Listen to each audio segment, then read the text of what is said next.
ATM വഴി തുക പിൻവലിക്കാനും UPI വഴി ഇടപാടുകൾ നടത്താനും കഴിയും വിധം വലിയ മാറ്റവുമായി EPF 3.0 എന്ന പരിഷ്കാരം നിലവിൽ വരുന്നു. ഇതോടെ PF അംഗങ്ങൾക്ക് ലളിതമായും വേഗത്തിലും ഇടപാടുകൾ നടത്താനാകും. പ്രധാനമന്ത്രിയുടെ സാമ്പത്തിക ഉപദേശക സമിതി അംഗം എക്സിൽ കുറിച്ചതാണ് ഇക്കാര്യം.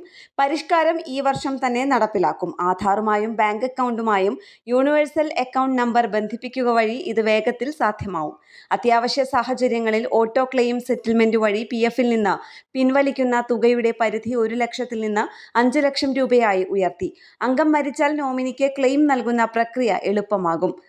പ്രായപൂർത്തിയാകാത്തവരുടെ കാര്യത്തിൽ രക്ഷാകർതൃ സർട്ടിഫിക്കറ്റ് സമർപ്പിക്കേണ്ട. PF അക്കൗണ്ടിന്റെ എല്ലാ വിവരങ്ങളും ഒറ്റ ക്ലിക്കിൽ ലഭ്യമാകും.